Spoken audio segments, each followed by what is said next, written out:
মনই আমাদের প্রিয় বন্ধু এবং মনই আমাদের চিরশত্রু।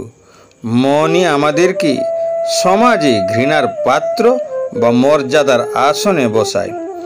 চিন্তার বিশুদ্ধতা, নম্রতা, নীরবতা, আত্মনিয়ন্ত্রণ বা উদ্দেশ্যের বিশুদ্ধতাই মনের তপস্যা।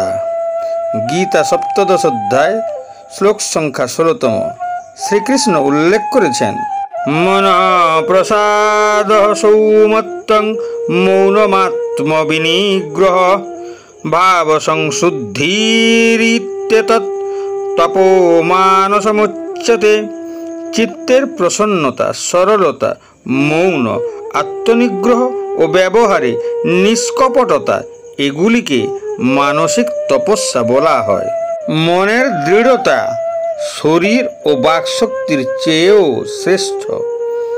আমরা যদি আমাদের মনকে নিয়ন্ত্রণ করতে শিখি, তবে আমাদের শরীর এবং কথাবার্তা স্বয়ংক্রিয়ভাবে নিয়ন্ত্রিত হয়। তখন মন আমাদের প্রিয় বন্ধু হয়। কিন্তু আমরা যদি মনের কথা মতো চলি এবং বিপরীত আচরণ করি, তবে আমরা আমাদের বিশাল ক্ষতি করি। তখন মন আমাদের চিরশত্রু হয়। আসলে মনের অবস্থা একজন ব্যক্তির চেতনা নির্ধারণ করে। শ্রীকৃষ্ণ 6ষ্ঠ অধ্যায় 5ম শ্লোকে বলেছিলেন, তোমরা তোমাদের মনের শক্তি দিয়ে নিজেকে উন্নত করো, তুমি নিজেকে নিকৃষ্ট মনে করো না। তোমার কথাবার্তা এবং শরীরের চলন সবই মনের অধীন। তাই তুমি মনকে নিয়ন্ত্রণ করো, কারণ মনই তোমার বন্ধু এবং শত্রুও হতে পারে। মন হতে পারে একটি সুন্দর বাগিচা, যাকে বুদ্ধিমত্তার সাথে চাষ করে সুন্দর সুন্দর ফুল উৎপাদন করা যায়, অথবা অবাঞ্ছিত জঙ্গলে ফুলের মতো আগাছায় ভরা এবং যাকে বনের জীবজন্তু পায়ে মারিয়ে চলে যায়। মালি হলো বাগিচার নিয়ন্ত্রণকর্তা। সে ক্ষেতকে আগাছামুক্ত চাষ করে তাতে সুন্দর সুন্দর ফুল উৎপাদন করে। তেমনি আমাদের মন থেকে নেতিবাচক ও হীন চিন্তা দূর করে ভালো চিন্তা দিয়ে সমৃদ্ধ করা উচিত।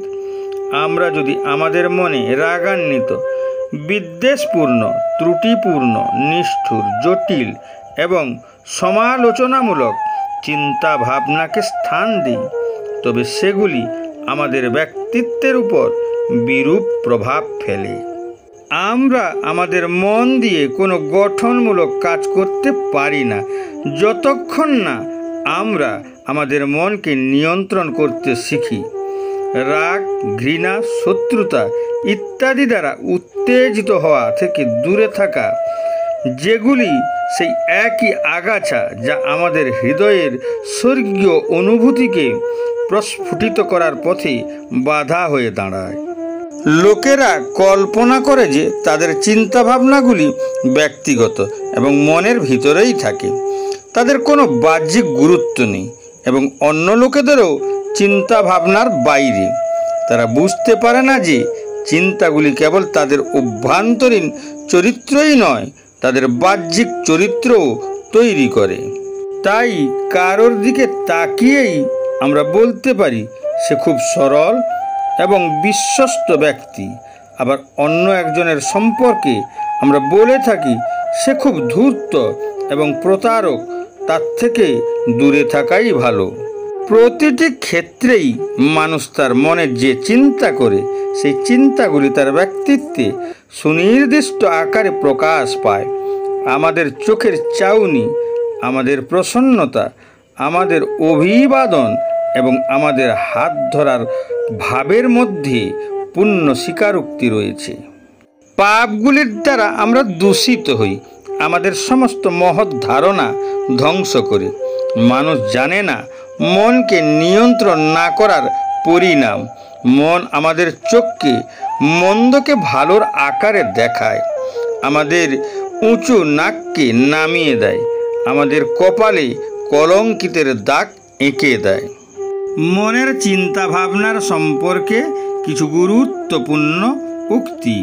তোমার চিন্তার প্রতি মনোযোগ দাও, কারণ সেটি কথার আকার নেয়। তোমার কথায় মনোযোগ দাও, কারণ সেগুলি প্রতিক্রিয়া হয়ে যায়। তোমার ক্রিয়ার প্রতি মনোযোগ দাও, কারণ সেটি অভ্যাসে পরিণত হয়। তোমার অভ্যাসের প্রতি মনোযোগ দাও, কারণ এই অভ্যাসগুলি চরিত্র গঠন করে। তোমার চরিত্রের প্রতি মনোযোগ দাও, কারণ এটি তোমার ভাগ্য নির্ণয় করে। এই গুরুত্বপূর্ণ প্রতিটি উক্তি আমাদের শেখায় যে নেতিবাচক চিন্তা যা আমাদের ক্ষতি করে তা মনের ভাবনা থেকে হয়ে থাকে।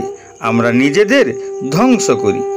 একই সময় প্রতিটি ইতিবাচক চিন্তা যার উপর আমাদের মনোযোগ কেন্দ্রীভূত করি তা থেকে আমরা লাভবান হই।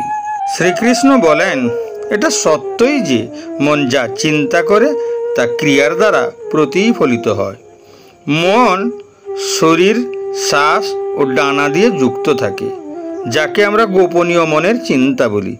মন 4 গুণ গতিতে পৃথিবীর সবচেয়ে দূরবর্তী স্থানে পৌঁছে যায়।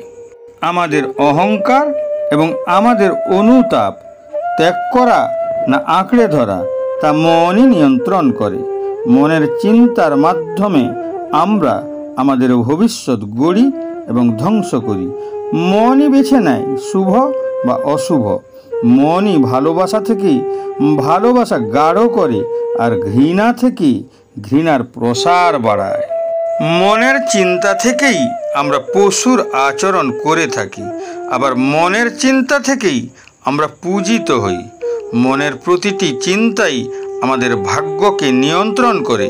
তাই শ্রীকৃষ্ণ বলেছেন, মনকে নেতিবাচক আবেগ থেকে সরিয়ে দৃঢ় চিত্তে ইতিবাচক আবেগকে স্থান দেওয়াই হলো মনের তপস্যা।